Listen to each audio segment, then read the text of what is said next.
General Audience number 43 of October 8th, 1980. Today I want to complete the analysis of the words Christ spoke in the Sermon on the Mount about adultery and concupiscence, and in particular the last part of the statement, in which the concupiscence of the look is specifically defined as adultery committed in the heart. We have already shown above that these words are usually understood in the sense of desire for another's wife. That is, according to the spirit of the Decalogue's 9th commandment. It seems, however, that this interpretation, more restricted one, can and should be extended in the light of the overall context. It seems that the moral evaluation of concupiscence, of looking to desire, which Christ calls adultery committed in the heart, depends above all on the personal dignity of the man and the woman. This holds for those who are not joined in marriage, and perhaps even more so, for those who are husband and wife. A second reading.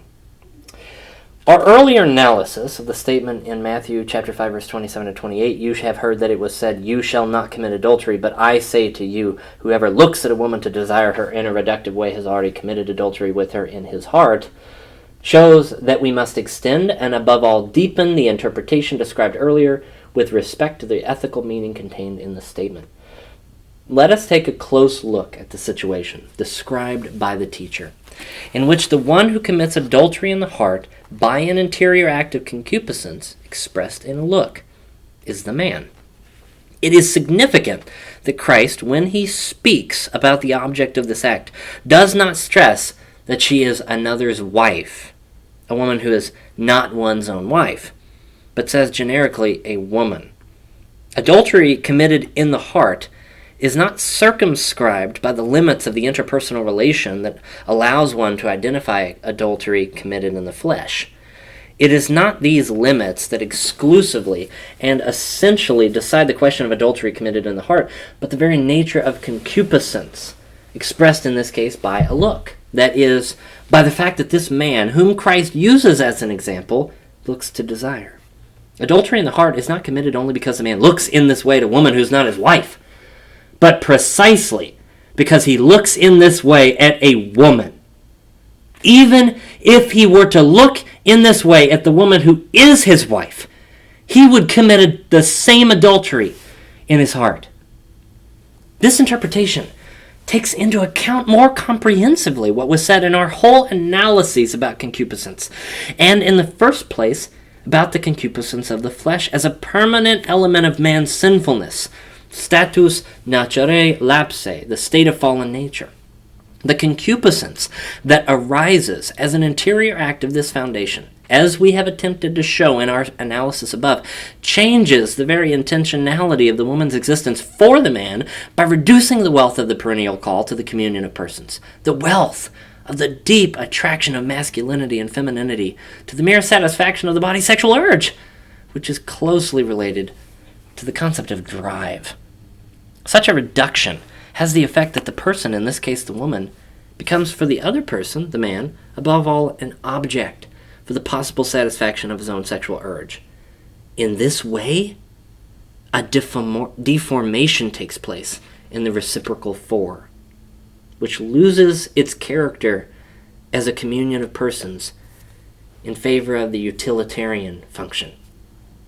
The man who looks in the way, described in Matthew chapter 5, verse 27 to 28, makes use of the woman, of her femininity, to satisfy his own drive. Even if he does not use her in an external act, he has already taken such an attitude in his interior when he makes this decision about a particular woman. Adultery committed in the heart consists precisely in this. A man can commit such adultery in the heart even with his own wife, if he treats her only as an object for the satisfaction of drives.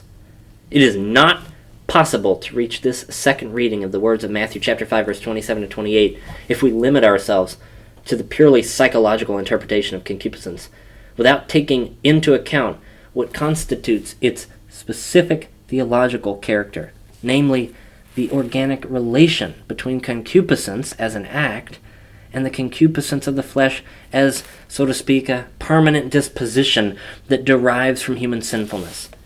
It seems that the purely psychological or sexological interpretation of concupiscence is not a sufficient basis for understanding our text from the Sermon on the Mount. On the other hand, if we take the theological interpretation as a point of reference, without undervaluing what remains unchangeable in the first psychological interpretation, the second theological interpretation appears to us more complete. In fact, it clarifies the ethical meaning of the key statement from the Sermon on the Mount, to which we owe the adequate dimension of the ethos of the gospel: purity of heart as the fulfillment of the commandment. In delineating this dimension, Christ remains faithful to the law. Do not think that I have come to abolish the law or the prophets. I have not come to abolish, but to fulfill. Matthew chapter 5, verse 17. He consequently shows how deep down it is necessary to go, how the innermost recesses of the human heart must be thoroughly revealed, so that this heart might become a place in which the law is fulfilled. The statement of Matthew chapter 5, verse 27 and 28, which shows the inner perspective of adultery committed in the heart, and in this perspective points the right way toward fulfilling the commandment, "You shall not commit adultery," is a singular argument for this conclusion. This statement, Matthew 5, 27 and 28, refers in fact to the sphere in which the issue is purity of heart. Matthew 5, 8, an expression that has a broad meaning in the Bible. Elsewhere, we will have further occasion to consider how the commandment, "You shall not commit adultery," whose mode of expression and contents are a clear and severe prohibition, like the commandment, "You shall not desire your neighbor's wife," from Exodus 20, verse 17, is fulfilled precisely by purity of heart. See TOB Audiences 50 to 59. The strictness and power of the prohibition is indirectly attested by a text later in the Sermon on the Mount, in which Christ speaks figuratively about tearing out your eye and cutting off your hand in case these members are a cause of sin. See Matthew 5, 29 to 30. We have pointed out earlier that the legislation of the Old Testament, although it contained many harsh punishments, did not contribute toward fulfilling the law, because its casuistry was marked by many compromises with the concupiscence of the flesh. See TOB Audience 35 to 36, paragraph 4. Christ, by contrast, teaches that one fulfills the commandment by purity of heart, in which human beings cannot share without firmness in facing everything that has its origin in concupiscence of the flesh. Purity of heart is gained by the one who knows how to be consistently demanding from his heart, and from his body. The commandment, "You shall not commit adultery," finds its right motive in the indissolubility of marriage, in which man and woman unite with each other in virtue of the original plan of God, so that the two become one flesh. Genesis chapter 2, verse 24. By its essence, adultery conflicts with this unity inasmuch as this unity corresponds to the dignity of persons. Christ not only confirms this essential ethical meaning of the commandment, but his aim is to anchor it firmly in the very depth of the human person.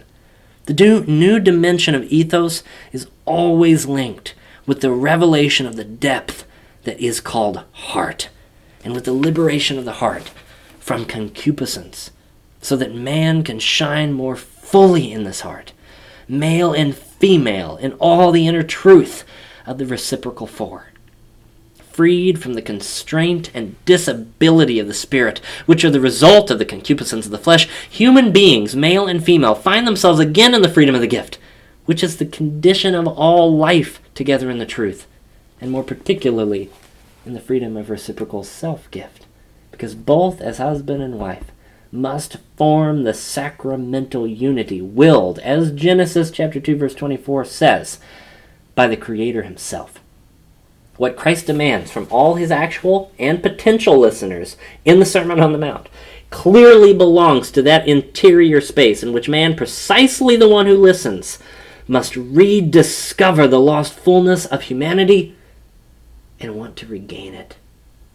This fullness in the reciprocal relation of persons, of man and woman, is what the teacher demands in Matthew chapter 5, verse 27 and 28, having in mind above all the indissolubility of marriage, but also every other form of shared life of men and women. The shared life that makes up the pure and simple guiding thread of existence. Human life is by its nature coeducational, and its dignity as well as its balance depend at every moment of history and in every place of geographical longitude and latitude on who she shall be for him and he for her. The words spoken by Jesus in the Sermon on the Mount have without any doubt such a universal and deep reach. Only in this way can they be understood on the lips of him who knew to its final depth what was in every man. John 2:25. And who at the same time carried within himself the mystery of the redemption of the body. As St. Paul put it, should we fear the severity of these words? Or rather have confidence in their salvific content, in their power? At any rate, this analysis of the words of Christ spoke in the Sermon on the Mount opens the road for further reflections that are indispensable for reaching a full awareness of historical man, and above all, of contemporary man, of his consciousness and of his heart.